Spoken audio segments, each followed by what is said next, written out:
That's the thing is, like, even potato mouth Garrus looks pretty handsome. The thing is, though, Lucas, right? I said, like, Garrus reminds me of you to an extent. I've seen you, and you've seen me after a hangover. There are those days when me and you have woken up, like, after a night of drinking, and we've both been low poly that day. So far away, Lucas, and lovely audience at home. Are you ready for another Patreon pick Wiki Weekends video? God, hell yeah. I don't know what we're talking about, though. Well, let's clarify the topic of today's video for the folks at home. So, once a month, myself and Lucas will put a vote up on our Patreon for you, our audience watching, who happens to support us over there, to choose from. And I put up 4 options this month, and the options were a fictional character I'd like to be friends with, a fictional character I'd hate to be friends with, a fictional character who reminds me of myself, and a fictional character who reminds me of you, Lucas. And what won this month? It was indeed a fictional character that reminded you of me. And I thought long and hard, and I thought, well, me and you both play a lot of video games, so I pick a character from a video game. Mm-hmm. And I want to clarify right away, Lucas, the character I picked and my criteria in no way diminishes you as a friend or as a person. Oh no. Oh no. But the nature of video games is that you, the player, empathise with the main character. And I was thinking, okay, who's a side character from a video game that I think reminds me of you? Wow. But I don't think of you as a side character in my life, Lucas. Wow, Karl, I just got side characters. That's what I mean. I don't want to diminish you as a person or as a friend, but that's the way you play video games. And my first thought was Waka from the game Final Fantasy X.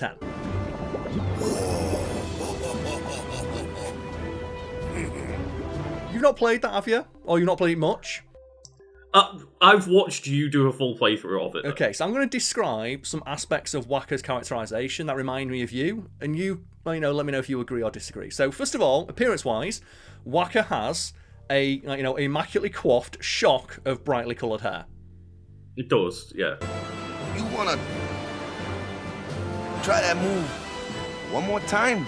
And oddly enough, Lucas's hair today is bright red, much in the same way that Waka's hair is bright red/orange. Also, he has a laid-back and chilled personality. Okay, back to the village. I'll get you something. He hails from a water-adjacent town that is obsessed with a ball game that I don't like. That's true. Blitzball! He happens upon the shaggy-haired protagonist by chance and immediately becomes bros. Yeah. I'm Waka. And finally, his choice in women is goth girls with huge Blitzball!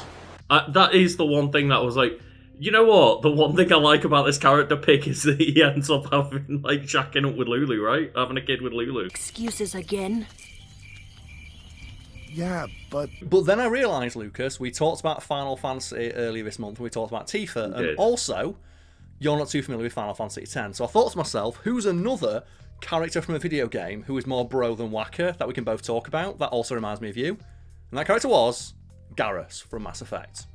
Oh, hell yeah. Commander, good to see you. I love me some Garrus. Exactly, because I thought, like, who is the biggest bro in video games? Because you're the biggest bro in my life, and I thought it was Garrus, right? Who else has your back more than Garrus from video games? Audience at home, let us know. Is there a character from video games who's a bigger bro than Garrus? See, this is the thing. If you was to say, like, look, I've picked a companion, as you've described, for the reasons why, the biggest compliment is being Garrus Vicarian, right? Exactly. He's, like, one of the best companions in all video games. And as well, he's a proper bro. There's one thing I couldn't dig up, though. Did you really take out 3 Blue Suns mercenaries with 1 bullet? No, of course not. The third guy had a heart attack. Not fair to count him. And for anyone watching a Wiki Weekends video for the first time, you're probably very confused because you have no idea who we are. I'm Karl, I'm hosting this video, I'm joined by my good friend Lucas Holland. Hello there. And we scour the lengths and breadths of the internet for a wiki on a subject we're interested in, and today we're talking about Garrus Vicarian. So Lucas, what are your thoughts on Garrus Vicarian from the Mass Effect series? Well, I've got to say, Karl, you picked 2 characters that I approve of both of their love interests, right? Because, like, Garrus gets to just rock up with Commander Shepard. If you want him to. And that's the thing as well. I'm aware that Garrus Vicarian is a romance option in Mass Effect. And it's like, wait, Karl, are you trying to say something to Lucas? It's like, no. When I play Mass Effect, I don't see Garrus as a romanceable companion. I just see him as he's my, bro. He's my ride or die in that universe. But I can appreciate, much like yourself, Lucas, that Garrus is a handsome man. Or Taurian, I suppose. A handsome, weird bird man. Yeah. Also, that's the thing is, like, props to the voice actor of Garrus Vakarian, because it doesn't matter who you speak to. I don't know many people that aren't like, yeah, Garrus is like a really good romance option too. Regardless of like Birdman Taurianness, it's like, yeah, Garrus is kind of hot. Been taking lessons on the side. You're gonna pay for this later. Even if you don't want to romance Garrus like myself, I can still appreciate that. I know he's a great character. He's someone that I very much appreciate having in my party, much in the same way I very much appreciate having you, Lucas, in my life as a friend. So, Garrus Vakarian is a Taurian, formerly of the CSEC Investigation Office. And I love as well, his arc is like, I'm so fucking sick of being Taurian salaryman, let me go shoot things. Well, that's one thing I really appreciate about Garrus is he's like, I mean, part of it worries me a little bit, but when he's like, I'm so done with red tape and being held back by all these rules, I just want to get my job done. It didn't start out bad, but as I rose in ranks, I got saddled with more and more red tape. C6's handling of Saren was typical. Yeah, and we've talked in the past about, like, Mass Effect as a series, and specifically about the Taurians as a race. And one of the things I love about Mass Effect, and we've talked about this before, is that I feel that Mass Effect has better world building than Star Wars.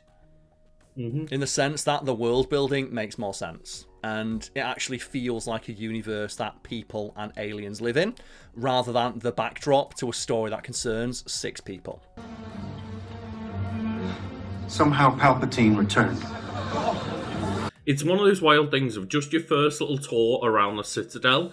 If you actually bother to go and, investigate every area, you immediately... Yeah.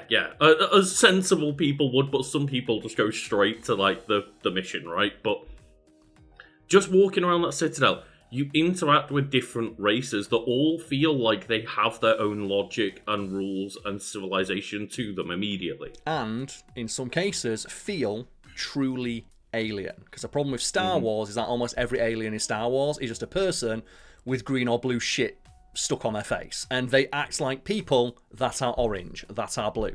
Thrawn.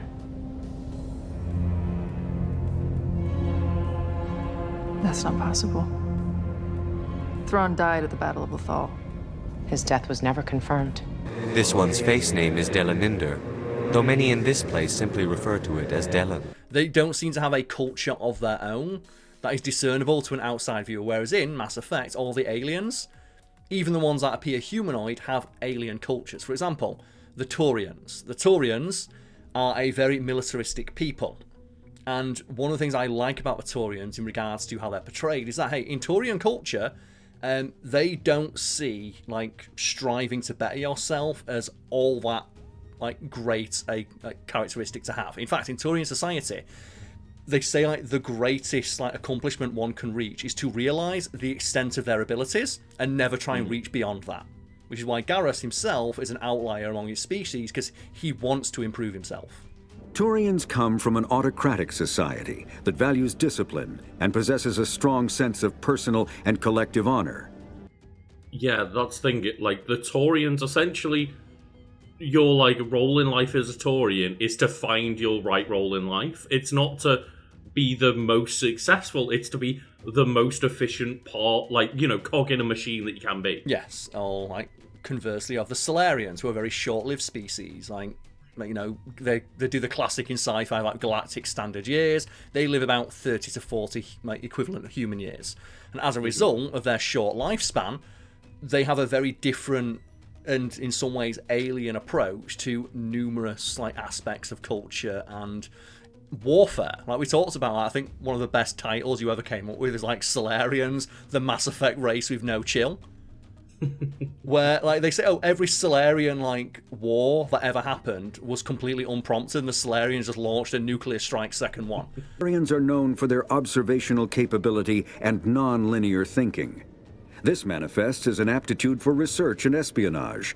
They are constantly experimenting and inventing, and it is generally accepted that they always know more than they are letting on. And when you ask, like, the Solarians, like, why do you do that? It's like, why would we announce we're going to attack? That's fucking stupid. Just attack. Just attack. Or, on the complete opposite end of the spectrum, of the Asari, who live in excess of 1,000 years. And they talk about how their culture, due to how long-lived they are, is so incomprehensible to humans who live 1/10 their lifespan. USR lived for 1,000 years. What happens when your partner dies? Few sapient species live as long as my kind. We have learned to take a philosophical approach to our unions. We do not focus on the inevitable loss of our partners. Instead, we enjoy the time we spend with them. For example, you have like Asari politicians making plans that will not bear fruit for several hundred years. But they can justify it off like, well, our species lives for 1,000 years. Even if it takes like 300 years for this plan to come to fruition, we'll be around to see it. And as a result, their society is much more collective in a macro sense because they can see the benefit of making long-term plans. And let's face it, at least in the UK, where they get, voted in or out every 4 years, it usually doesn't span past those 4 years. Yeah, and the same is true in America. And that's like something that's interesting about interacting with the Mass Effect universe, where like these different cultures, these different alien cultures, do in some cases feel truly alien. And the more alien-looking races, like the Rachni. I fucking love the Rachni. I love when you talk to the Rachni. And it's like, hey, the fuck is going on there? And say, well, we don't talk like you do. We sing. And we all communicate. We're a hive mind that communicates through what you would understand to be music. We would seek a hidden place to teach our children harmony. If they understand, perhaps we would return. We got one sentence into Garrus's description. So, like most Turians, Garrus had military training at 15, but later followed in his father's footsteps to become a salaryman. And that salaryman specifically is basically Citadel cop. It's like, no. Like, he wants to be an adventurer. He wants to go out and see the universe. He wants to explore and spread his metaphorical wings. But, his culture does not really endorse that. No, not really. It's more about, again, finding your place to just be. And it's, my dad kind of just told me that I should be a cop, so now I'm a cop and I fucking hate it. Not even a cop, a rent-a-cop. He's a fucking glorified security guard for the safest place in the galaxy. Good luck, Shepard. Maybe they'll listen to you. So he was responsible for the investigation of Saren, the Council's top Spectre, after the Alliance claimed Saren had gone rogue. And the thing is that, I like how they claimed he went rogue when... This is one plot detail in Mass Effect that never made sense to me. It's the future. There's all sorts of weird alien future shit. Are you telling me there's not a single camera in Commander Shepard's outfit? Something about him rubs me the wrong way. But he's a Spectre. Everything he touches is classified. I can't find any hard evidence. Yeah. Not a single one? Not a single, thing in their helmet designed to record atmospheric conditions, considering they are exploring the unknown? It would make a lot of sense, but that also kind of shuts down most of Mass Effect storytelling when Shepard's like, no, trust me, there's definitely Reapers out there, they're a real thing. It's, look at my body cam footage. That would kind of throw off a lot of that, right? Yeah, and it does make sense. You've got Garrus, I think he is a cop, he does turn that body cam off, so they can't, prove that there's any Reapers or aliens out there. The thing is, Garrus is so ready to kill, he's turned that body cam off. Oh, he does, right? When he's chasing Hanar on the Citadel, he's whomping out that Mass Effect baton and beating that Hanar to within an inch of its life. This is your show, Shepard, but I want to bring Saren down as much as you do. I'm coming with you. That's the thing, I joke about this because, it's a video game, a very violence-based video game. A lot of the action within it is just shooting things. It's like... It's an Xbox 360 era game. Every game in that era involves shooting people in some way. And kill streaks. Yeah, exactly. Kill streaks, right? Like, yay, we get to, nuke people because we killed a lot in Call of Duty without dying. It's like, oh... But, I like the aspect of, Garrus just wants to explore and get things done. Maybe not via the option of a sniper rifle every time. Saren is a traitor to the Council and a disgrace to my people. Welcome aboard, Garrus. Although Garrus was told that the investigation into Saren was over, he decided to defy the Executor's orders and pursue another lead on his own. And that's one of the things that makes him an anomaly within his culture, among his people. Whereas Turians as a whole are very militaristic and greatly appreciate and adhere to the idea of the hierarchy. Literally, the Turian army is the strongest fleet that we're aware of in that galaxy, right? Besides the Geth. the Geth considered a more powerful force? I'm not sure. We'd have to look up what they amount to in Mass Effect 3. Do you know, the war assets? Mm-hmm. And I do recall in Mass Effect 3 when you have the choice of save the Quarians, save the Geth, and the Quarians hey look, we've not got too big a fleet, but we can strap fucking death cannons to all of the hospital ships. And then the Geth are well, we are a collective hive mind of super intelligent, hyper fast computers who can communicate instantaneously across the far reaches of space. Also, every inch of a Geth ship is just a fucking gun. With these upgrades, our fleet could retake Earth. We could assist with the Crucible. Please, this is not justice. That's the thing. I don't know who has the biggest fleet. I want to know who has the strongest. So I'm trying to, in the background, just look up the war asset strength of each different faction and stuff. That's probably the not fairest way, but probably the closest one to get to an in-game confirmation of which army. They give us a numeric value of how influential something is towards the war against the Reapers. They give us a literal number. Yeah, I still love though when you're looking at the war assets. So in Mass Effect 3, it's the entire universe is at stake. Your mission as Commander Shepard is go out into the galaxy and get everyone to join your cause. And when they join your cause, you get them as a war asset. One of my favourite things about the war asset is that there's individuals who are worth more than entire armies. You effectively have hero units in that game. Urdnot Rex is worth 20 war assets, which is worth an entire squadron of fucking Solarian soldiers. Just one Rex! It does say here that the Geth Corps, which is just a group of elite Geth, essentially, they are worth 300. And that's not even the Geth fleet. That's just some Geth. I'm having a look at what the Taurians are. You find that out, and I'm going to go through some information now about Garrus Vicarian. So, in the first game, his personal assignment is to track down a criminal who got away from him. When asked about his views on CSEC and some of his old cases, he mentions a particularly gruesome case involving a Solarian doctor who escaped the Citadel with hostages because the authorities wouldn't fire on his vessel. That's you tell he's a cop, right? Of hey, that's a fleeing suspect who's not armed. Shoot him in the fucking back! Shoot him down! Shoot him down with the hostages on board! I still think, though, Mass Effect 3, as fun as that game is, surely every argument should just be, from Shepard, if you don't join me, literally everybody in the universe dies. Yeah, because it makes more sense when it's the beginning of the game where people don't necessarily believe that the Reapers are there. It's oh hey, we literally fought a giant human Reaper in the second game. It's yeah, but no one really believes that that happened, Shepard. Again, you're just where were the making it cameras? up. Yeah, exactly, right. And it's just that makes sense that they've taken the foot off the pedal when Shepard's been put in essentially jail, office jail instead. But it's when the Reapers have shown up and are obliterating planets very quickly, you would think that all argument goes out the window. It's yeah, we'll just do what you say. It's who's the only person in the galaxy who killed one Reaper so far? Oh, Commander Shepard. Let's listen to that guy or that gal. But we move back now, Lucas, to Garrus Vicarian's wiki entry. We have one here on loyalty. And his loyalty mission, he mentions here, and we've got a quote from Garrus, it's much easier to see the world in black and white. Grey, I don't know what to do with grey. That's his whole arc, isn't it? Of he goes from seeing the world in terms of bad and good, criminal, law-abiding citizen, and there's something in between. And that in-between thing, that's interesting. I want to know what goes on there. Yeah, because I think pretty much Garrus is the only character that, regardless of what you do, has your back, because Garrus appreciates the nuance of the decisions that you're making. Yeah, so those of you who aren't familiar with Mass Effect, it has a morality system, Paragon and Renegade. Paragon is be a goody two-shoes who wants to save everybody. Renegade is, depending on how hard you lean into it, either just fuck you, we're getting the job done, all the way down to space racist. Yeah.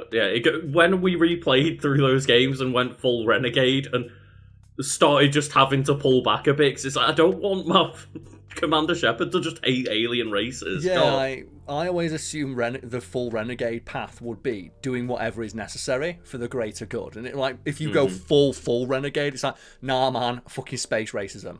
Humanity forever. If we step forward now, nobody will be able to stop us. The Council was always holding us back. When I saw the opportunity to get rid of them, I took it. It feels really especially weird when all of your crew for 3 games has been very helpful and wonderful different races. Not to mention as well, the most ride or die among your crew is Garrus. So it feels very strange to go down the full renegade path of like human supremacy forever when like your number one like ride or die bro on the ship is an alien. I do like the idea that they've just turned around and gone, oh no, she's done a full Ashley. She's done it. To be fair, I wouldn't know, because Ashley never makes it past that first game for me, but we know we'll to the loyalty mission. So Shepard has an opportunity to ask Garrus about past events when catching up. And who are those people out there who aren't talking to their crew every mission? I've always found this weird. Who plays Mass Effect, a game that is largely like, you know, story driven and doesn't take the opportunity to talk to their crew and their teammates? That's the game to me. Like, the shooting in Mass Effect, for me, it gets in the way of the romance simulating underneath. Quarantine zone for a plague that kills Turians. Why don't we ever go anywhere nice? Yeah, it's inconsequential. It's a decision-making game to me, and I, especially like Mass Effect 1, I still like playing Mass Effect 1 and can power through those action parts because the action isn't the important part. And I would be curious, like, is there anyone out there who's playing these games as action games and doesn't really care about story all that much? I have spoken to a person once that said, oh yeah, I just like the shooting in it. It's like, especially like the Xbox 360 era of like, there's like 50 other games with better shooting in it. Yeah, and like they legit were just like, just kind of went with whatever came up first. And I guess that like leads into that like infamous statistic released by the developers of Mass Effect, where it's like a majority of players played male soldier Paragon Shepherd, which is default, and just pick the goody two shoe options for every single dialogue choice because they didn't like want to see the nuance. They wanted to get the quote unquote best result. And also, I think it was that included within that, they didn't even customize the character. No. It was just completely default Shepard. Like, yeah, that'll do. That default looking character, just that'll do. That'll do. I want players like male supermodel Mark Vanderloo, but hey, we move on now. So, when you have the opportunity to talk to him, the Turian recounts the story of his team's death. One of his crew, Sidonis, requested his help on a job that turned out to be bogus. Garrus returned to his base only to find out the rest of the team were massacred. All but 2 of the squad were dead when he reached them, and the 2 didn't last long that much afterwards. And this is like where you find out, like, this is why Garrus is like fucking gung-ho on being your bro, because he was betrayed once before, and his trust is hard-earned, but when it is earned, like, he's got your back. Yeah, I suppose you're right. Thanks for helping me with this, Shepard. Either way, whether he's the only person or whether he's one of the only couple of people, like, I always feel like you have a stronger allegiance with Garrus because, again, like I said, just he has nuance in his decision-making, whereas someone like Tali, for example, all of a sudden you can lose her approval when like you decide to go with the Geth over the Quarians, right? Well, I know there is like a theoretical like perfect golden path through the game where you can make the Geth happy and the Quarians happy, keep Tali, keep Legion, keep the peace, but it's very difficult to do and almost impossible to do without extra universe knowledge of the exact like set decision you have to make. And in most of my playthroughs when I'm trying to go in there blind, or at least as blind as I can with the knowledge that I already have, I invariably fuck up somewhere and end up losing one of my party members. But you know what? I feel that's thematic. It makes sense, right? It's a game about war. It's a game about loss. It's a game about sacrifice. You lose one of your party members, but you save the universe. Do you remember when we were playing through Mass Effect 2 a few years back? And we made it through the suicide mission with every single person, apart from Zaid died right at the last second. And we went, you know what? Still a perfect mission. Yeah, because we don't like Zaid. He was like DLC, one of like, you need an extra...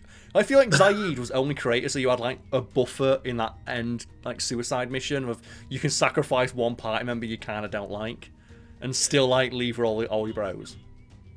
Yeah, he's like day one DLC with basically no character, where he's just a mercenary that'll show up because he got paid. Mm-hmm. We got Zaid killed!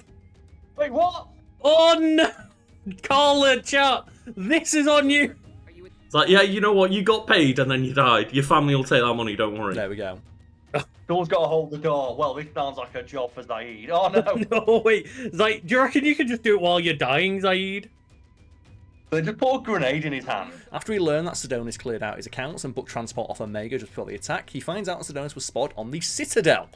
in the company of a professional forger named Fade. And that's where you have to, like, team up with Garrus and go track this dude down. Listen, Sidonis, I'm here to help you. Don't ever say that name aloud. I'm a friend of Garrus. He wants you dead, but I'm hoping that's not necessary. Garrus, is this some kind of joke? Yeah, and you have the choice, like you have the renegade choice, like shoot the guy dead, or you have the paragon choice. Guess there's nothing I can say to make it right. Just go. Tell him to go. He's giving you a second chance, Sidonis. Don't waste it.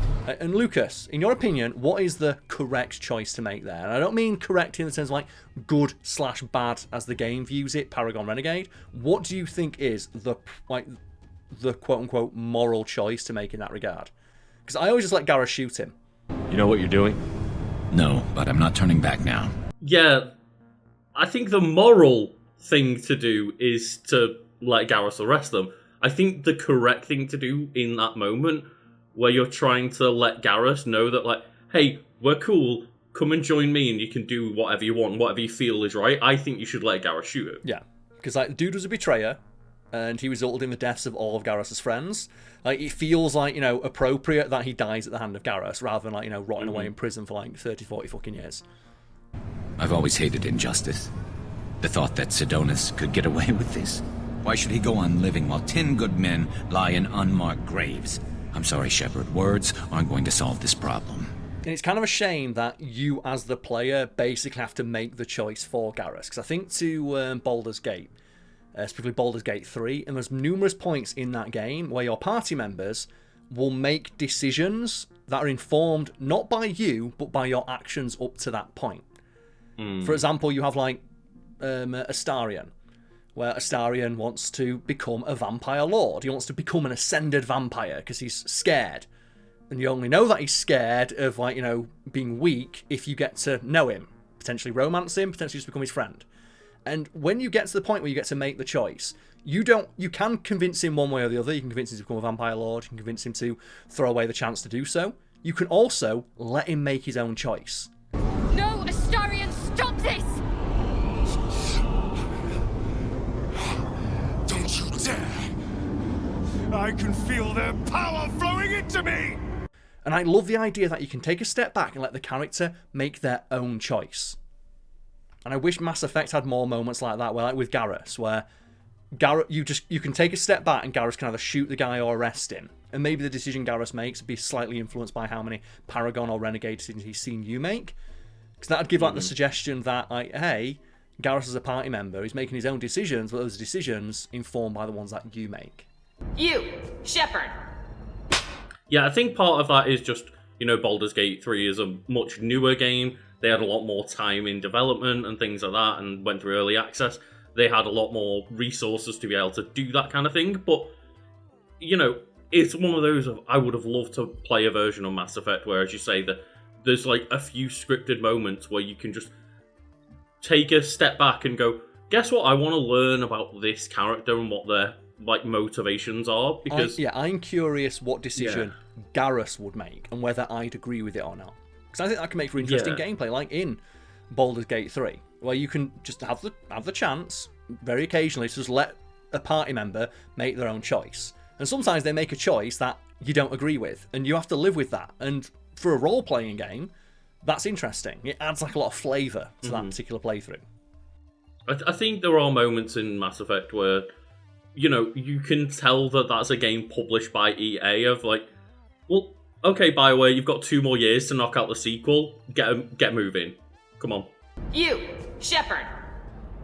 Like, you know, for example, there were times where we would bring along a third-party member that was thematic to the mission that we knew we were going to go on, and they're kind of inconsequential. They might make a quip here or two, but they don't really join in the conversation. Yeah, they'll chime in on dialogue, right? Like, one of my favourite missions in Mass Effect, in terms of, like, how much you can fuck it up by, like, getting the wrong party configuration, is where it's like, oh, Tali, the Quarian, has been accused of helping the Geth. It's like, well, I wonder who's joining on this mission. Legion the Geth! And when you walk in, they even say, like, are you fucking serious, Commander Shepard? Like, you're here accused of helping the Geth, and you thought bringing a Geth would help your case? I don't think it's a good idea to bring a Tali is basically being brought to a court case to decide whether she's, like, in with the Geth or not. And Shepard's like, perfect, bring Legion into the mix. And I wish there were more moments in Mass Effect where you could deliberately put your thumb on the scale to try and influence a scene, not directly, but indirectly, just via your actions up to that point.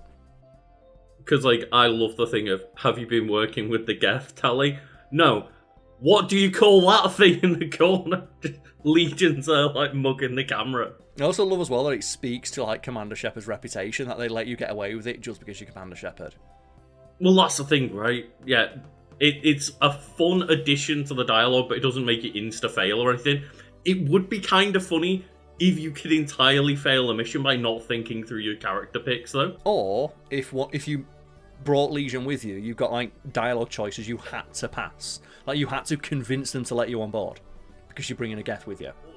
And then if you pass those checks, maybe you could have a moment where Legion actually, you know, makes a statement and convinces the Quarians of, like, you know, his lack of aggression towards them or something. Yeah, like, you don't have to give the speech that you do in that game. Like, you could, like I said, you're not directly influencing the decisions being made, you're indirectly influencing them, which I find very interesting in story and dialogue-driven games. But, you know, we move on now, speaking of story and dialogue-driven, romance. So I've never romanced Garrus in any serious playthrough, though I have done it in a playthrough just to see what it's like.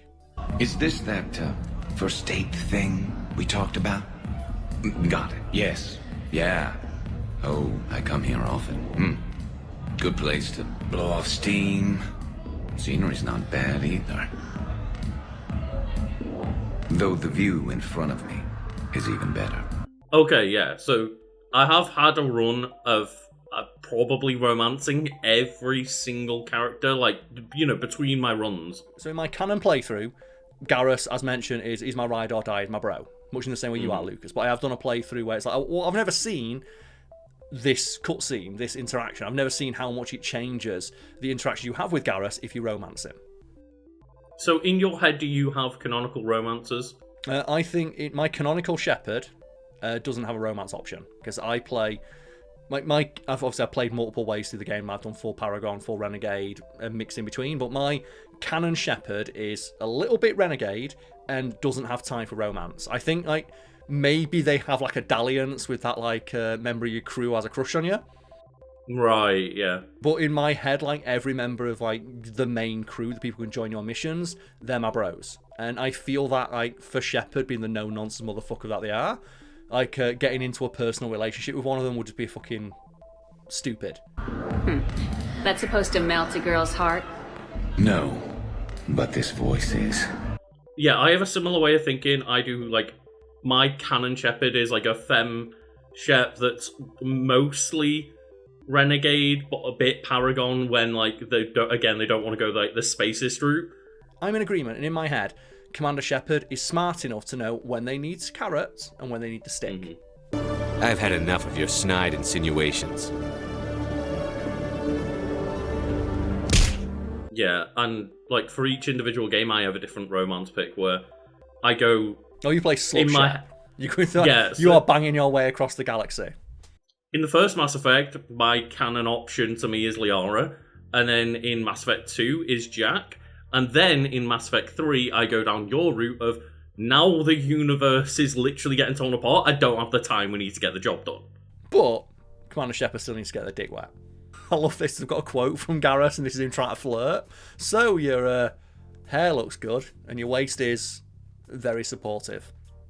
And again, that makes the universe feel alien of Taurians have different, like, criteria for what they find attractive, as do like the Krogan, as do the Solarians, as do the Asari. Like the Asari, they talk about how, like, well, you know, we can breed with any race in the universe because, like, you know, we're an entirely female species and we take DNA from the quote-unquote father, for lack of a better term, and the baby will always be Asari.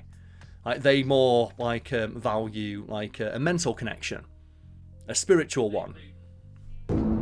See any action? Not yet. They value a mental connection, but they also, in terms of, like, flirtation, they just appeal to whatever needs to be appealed to, regardless of, like, you know, what species they're going after. It's just, no, we can kind of be quite broad in the way that we approach flirtation and romance. And speaking of the universe of Mass Effect, like feeling like a complete universe, a detail that I adore, like buried in the Codex, is that no one actually knows if the Asari look like that. Because every race, when you ask them, what do Asari look like, or what attracted you to that Asari, answers differently.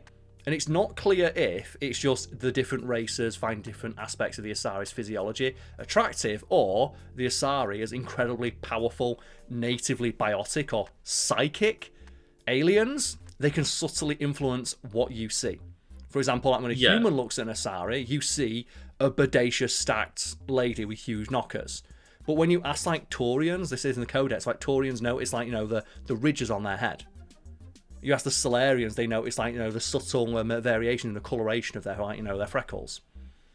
Yeah, it's interesting because obviously we play the game through only human avatars. Exactly.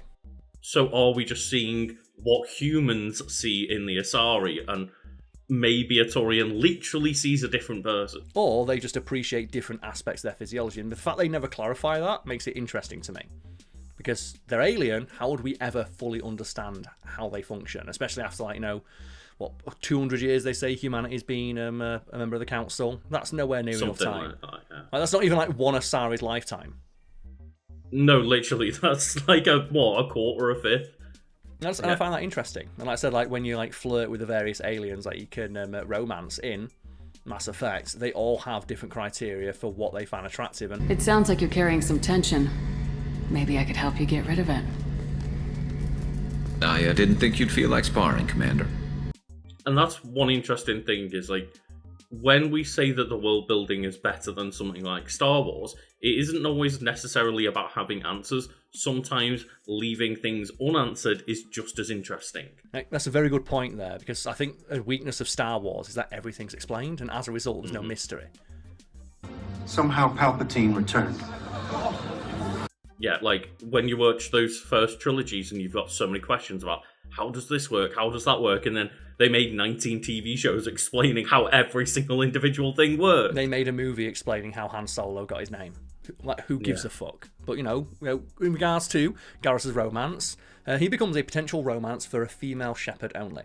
And this is, fun fact, a response to female players of the first Mass Effect game who were confused and, in some cases, annoyed that Garrus wasn't a romanceable option, gameplay-wise.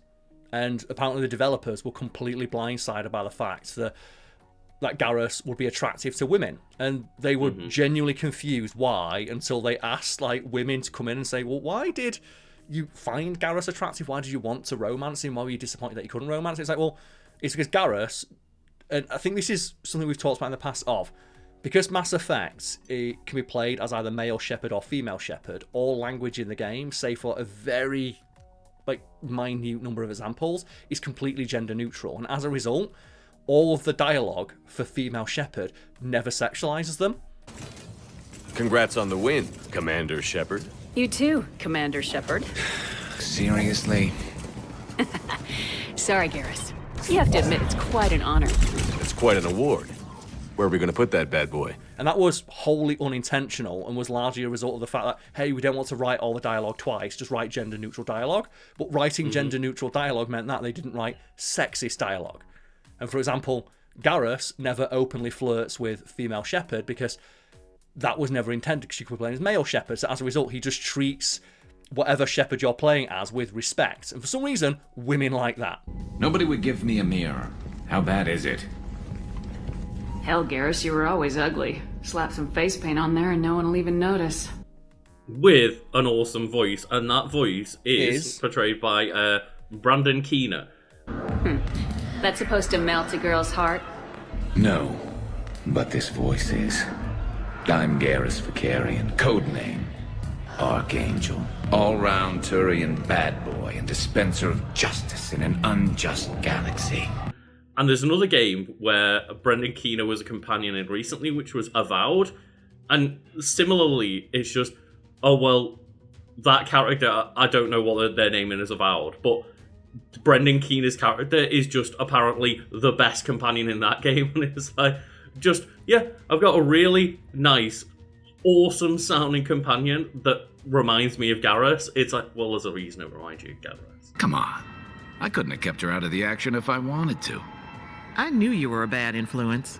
Well, I do think that's interesting, right? That one of the reasons why female players responded so strongly to Garrus was a complete accident and something that the developers didn't actually anticipate or expect. It's like, well, we wrote gender-neutral dialogue for basically every single interaction you have in the game, and as a result, when you play through Mass Effect as female Shepard, nobody treats you differently. In fact, they treat you the exact same as they would a man. And that was unintentional, because you know if they had more resources and more time, they probably would have written in like people calling like a female Shepard sugar tits and stuff. Yeah, because you do get every now and then those options, right, where Commander Shepard is like a bit creepy, like the scene where they get rejected for the threesome, right? And they're like, oh, come on. Clearly written by a lot of men, and we know that because the writing team of Mass Effect admitted that for Mass Effect 2, they brought in women to ask them, hey, tell us what you like in a man. And that's one thing that really annoys me, because my secondary pick for a romance in Mass Effect 2 is Thane, and then you get to Mass Effect 3, and it's just like most of your party members are either dying, dead, or just not there, and I'm like, but Jack and Thane, they're my ones, and they're both gone. Be alive with me tonight. A short version of a story we've covered before is that Thane was the result of those aforementioned meetings with women asking them what they liked in a man. And they basically took everything women said about what they found attractive and just wrote the character of Thane. And goddamn, that's also an attractive companion. It is indeed, yes. But, you know, after you complete Garrus's loyalty mission, it becomes available for romance. Throughout the romance, Garrus's demeanour is somewhat awkward, reminding me of you already, Lucas. Nevertheless, if Shepard asks Garrus whether his behaviour suggests he's uncomfortable with the idea, Garrus says he's just nervous and that Shepard never has to worry about making him uncomfortable. Don't make me come.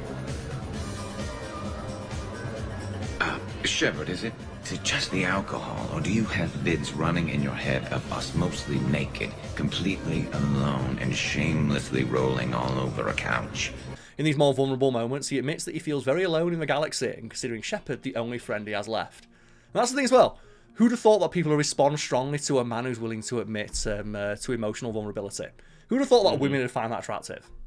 It's not like women tell people this all the time. Are you ready to be a one-Turian kind of woman? The only thing that made leaving Earth bearable was knowing you were out there somewhere. Lucas, now we have a cameo from our favourite fucking crewmate. When Mordin notices Shepard's attraction to Garrus, you can ask him for advice regarding the Turian, when he will warn Shepard about, and I quote, chafing. Sexual activity normal stress release for humans and Turians. Still, recommend caution.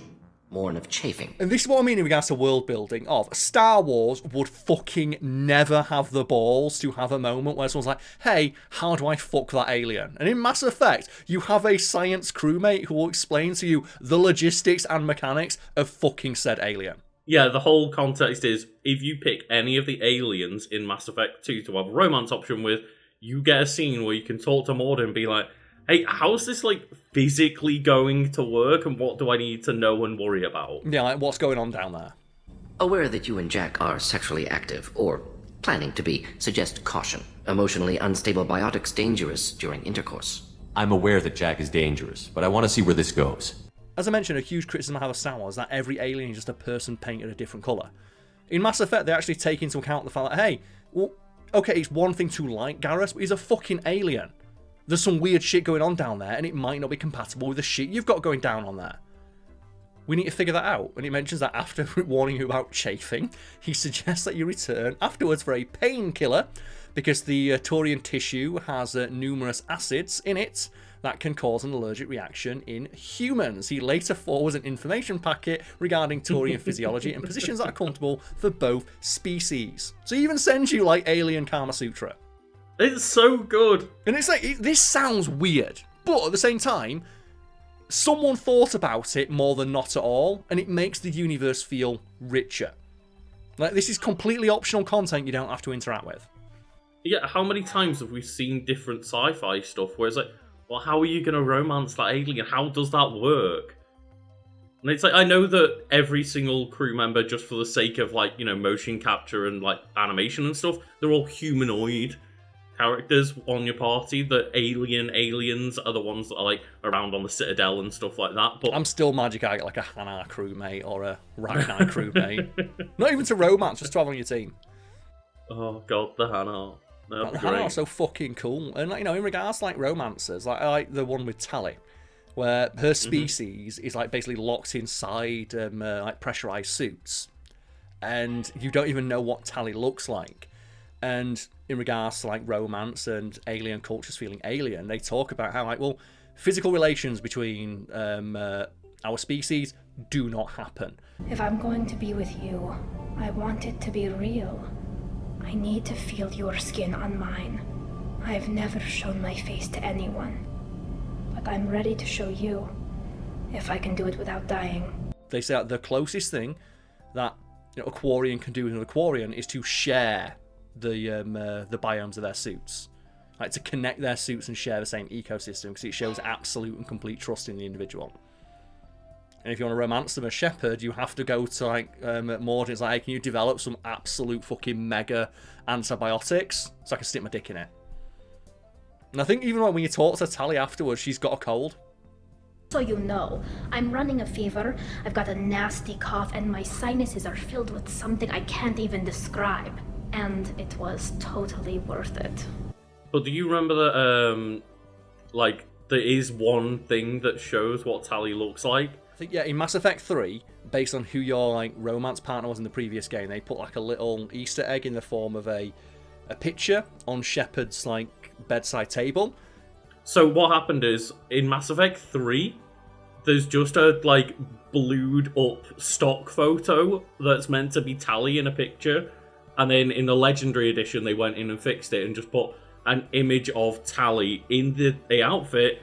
They just had the helmet removed so you could see her face. I remembered that it looked bad in one version and they fixed it for like the Legendary Edition, like you said, and it's just, it legitimately felt like it weakened the universe as a whole. I wasn't attracted to Tali because she was like, you know, beautiful underneath. I wasn't looking like, you know, ooh, why don't she look like when she takes that mask off? Like, I liked her as a character because I liked talking to her. Exactly, she's like a really interesting character to talk to. I'm having a drink with my boyfriend. My human boyfriend. My father would have hated you. Here's to him, then. And I'm sure that was just like a quick thing that they threw in there. Photoshop, like, right? We just photoshopped the stock image and we didn't really think that anyone would notice this in the background. But it's the one picture we ever saw of what that character looks like under armor. What do you mean we're not gonna notice it? But Lucas, we move on, last but not least, to some trivia about Garrus. So on the trivia section, it mentions that along with Ashley, who I don't remember them past like the events of the first game, Garrus is one of the poster characters for Mass Effect, appearing on most of the promotional art and demo footage.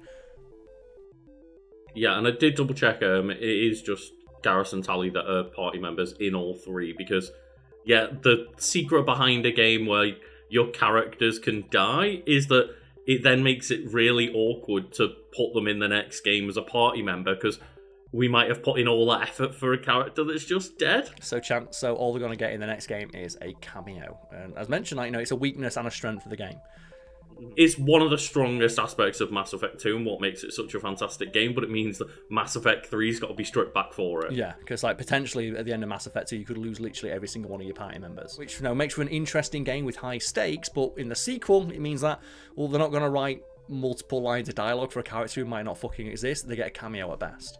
Yeah, if your party from Mass Effect 2 was continued on into 3, there's a chance that you could be scraping by with barely a crew. Exactly, so we're not going to write dialogue for that. As I mentioned earlier, we're not going to write two sets of dialogue based on whether you're playing as male Shepard or female Shepard. Just write gender-neutral dialogue, and that was an inadvertent boon to the game, and especially like, you know, with female players, of which like Mass Effect has a lot. It has a lot of female players and a lot of female fans. But, you know, we move on now, Lucas, too. There is a bug in the original PC version of Mass Effect where even on the absolute highest detail setting, the textures of Garrus' face will remain remarkably low quality. He's too handsome. It's blocking. This was known by the developers of the game, who said that due to the game was made, it would require a multi-gigabyte patch to fix. Oh my god. I just like the idea that even on the absolute highest setting, you just got this like fucking tofu from Resident Evil joined your party. Oh, I really want to see what he looks like. You find low poly Garrus for us, Lucas. I'll, of course, upload it in the edit so the folks already know what it looks like. Garrus's trademark visor is explained to be a custom targeting one based on the Turian version of the Kuwashi visor. It holds great personal significance to him as he never is seen without it, even during his romance subplot. The Turian visor stays on. Oh, and again, like, that's just one of those things that it's just easier to keep it on, right? Like, we're not changing his entire fucking model for a scene that about 15% of players are even going to see. Oh, what a night. But look who's here. Yeah, I hung out a lot of places last night. Your upper body, your lower body, pretty much all the parts in between. Shepard and Garrus's relationship has been described by writers as, to a degree, one of mentor and protege respectively, as Garrus usually seeks out Shepard's advice and opinion regarding what he should do, with Garrus generally following Shepard's example. And that's why I never felt right romancing him. Because one, like, he's my bro, and two, that like he looks to Shepard for advice, so it does feel like you're kind of taking advantage of a subordinate, especially when Shepard's like the one in charge. So I always felt like all those romance choices, the fact that people say no is a bit weird. It's like, especially playing Renegade shit, it's like they're getting flushed out of the airlock. Right? Like, without bad Renegade Shepard, it's just like, hey, do you want to join me on bed chambers? I'm not really comfortable with that Shepard. And oh my god, low power. Low poly Garrus. You know what? Still got it.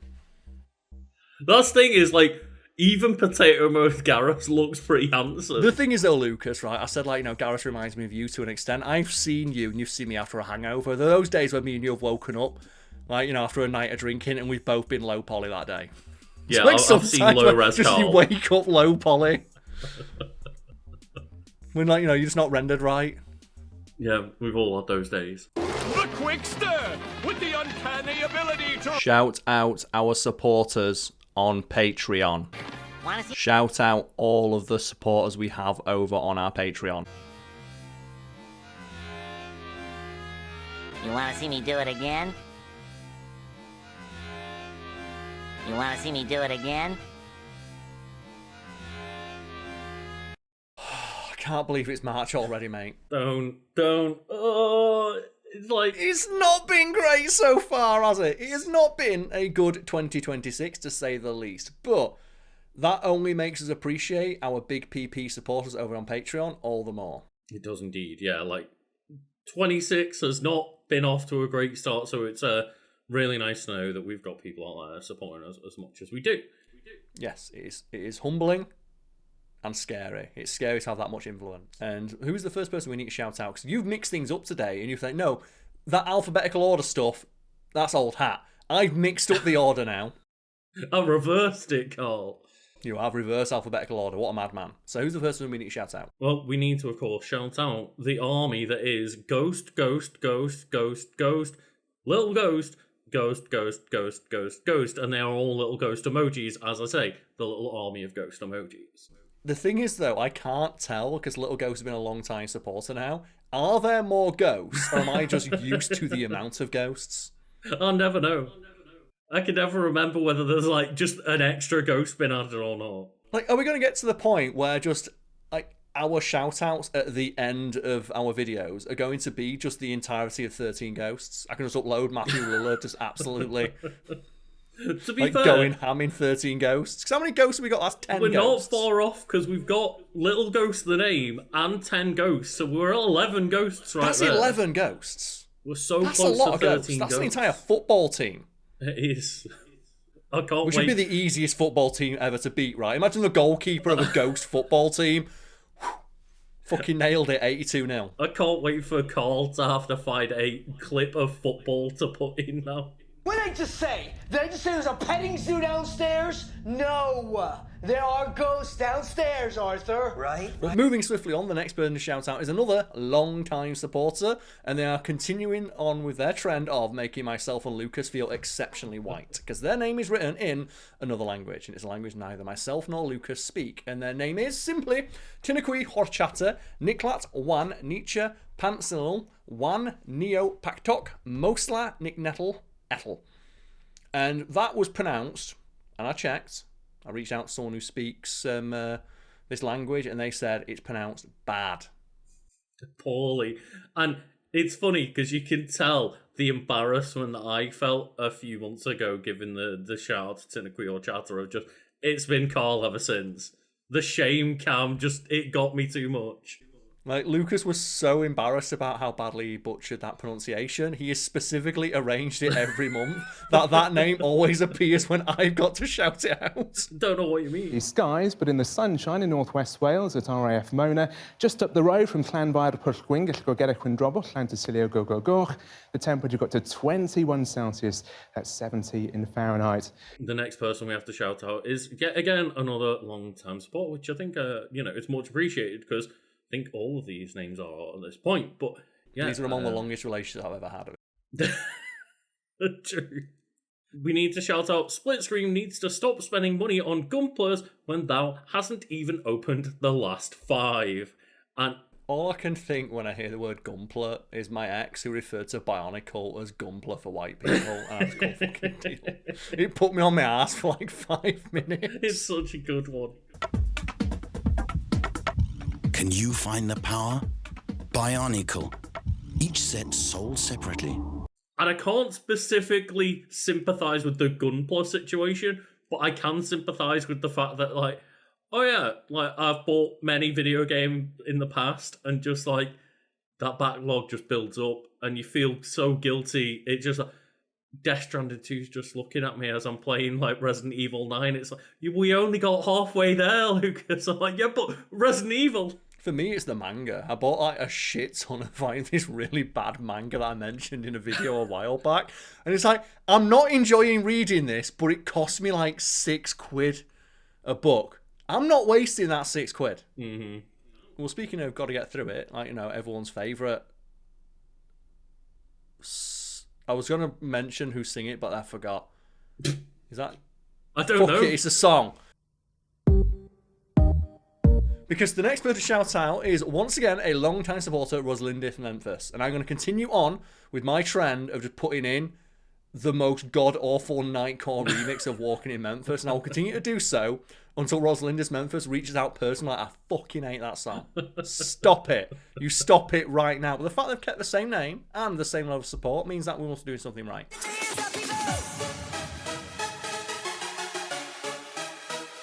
That's the thing is, like, until we get a message on Patreon, I think we've got to continue with the bit, because clearly it's not a bad enough bit that they're angry with us yet.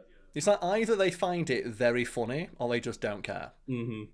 Like, I'm reminded of that like great like Tumblr post of the person like, yeah, my dad went to like college with Ted Bundy, and every like weekend said, I'll see you Monday Bundy. And I can't imagine how much Ted Bundy wanted to kill him for it. That's what I imagine it's like. You're just like, the joke wasn't funny, and it's definitely not funny like a year into it, but now you've committed. And Lucas, moving on, who do we have to shout out next? Well, the next person we have to shout out is another person that has continued to keep the same name, and that is Ranma Soatome. And I think I've said it different every single time. I'm just like, you know what? We'll mix it up. One of them, we're just throwing darts at a dartboard, and eventually I'm going to hit that bullseye. It's fine, because I looked up like the dub of the anime that's from, and the English people pronounce it different every time as well. Is that just like a thing of old animes where just it wasn't popular enough and the dubs weren't high budget enough for them to care? Yeah, it's like the most legendary like bad translation will always be Samurai Cop. Okay. Like in Samurai Cop, which is about a cop who wields a samurai sword, he's asked, what does katana mean? He said, it means Japanese sword. And it's just, that's not what it means. But he's committed. What does katana mean? It means Japanese sword. And speaking of, like, you know, fuck you, we've got Fallopian Starship and the Tunnel of Love, which the more I hear it, the more it's a sex reference. I mean, it's the Tunnel of Life, Karl. Tunnel of Life? Oh, shit, yeah, Tunnel of Love. That's definitely a sex reference. Tunnel of Life, maybe it's just they had a really formative experience going through a tunnel, which still sounds like a sex thing, and I'm really trying to move away from the metaphor, but it works on so many levels. Oh, like, you took this beautiful thing and just went, you know what, Tunnel of Love. They're called Fallopian Starship. Like, they know what they're doing with that name. Like, have you got a favourite Tunnel of Love joke you think, and is it The Simpsons? I thought you were going to say, have you got a favourite fallopian? No, I was not going to ask that question. You took that one. I think, like, Tunnel of Love, like, it's not quite the same thing, but I do love, like, the Simpsons episode where they go to Duff Gardens and they have, like, the It's a Small World rip-off ride. No fear for me, no fear for you. I'll have a dog, you have one too. I hate that this is now a thing, I'm sorry. That would be Daddy Grunt, and maybe Daddy Grunt could take little baby grunts as well. The thing is, like, have we ever seen a baby Krogan? Baby Krogan? Because I think the closest we get to a baby Krogan is Grunt. And he's like, what, 1 day old, and he's like 9 foot tall. He's like the genetically perfect mega Krogan. It's like they've injected me with so many growth hormones. I'm a baby. This guy's 50. He's got a mustache. Not according to birth certificate. I don't think there's ever been a more badass from second one, except for that one Uruk-hai in Lord of the Rings, who is born coming out of, like, the weird pod mid-sword swing. And it's like, that Uruk-hai has a confirmed kill, like, less than 3 seconds after being born. Going for it. Badass does not even begin to cover it. And, you know, and speaking of badasses, the last person we have to shout out today is, and I quote, a bee of light hits bee of awesome square in the forehead. Gah! Cracks begin. It feels like I'm splitting into two. I am available to be hired as a voice actor if you've got literally £0 and you want the project to suck ass. Like, just get both of us in. Let's do it. I would do voice acting for free for a fan if they can prove that they might sponsor a Patreon spot. I would swap voice acting in return for a Patreon spot. Let's go. I'll make that as a standing offer if you are a long-time supporter on our Patreon at the Big PP tier. I will give you some voice acting for free. I second that, but I do appreciate the idea of, like, using this shout out to get us to essentially act out mini scenes.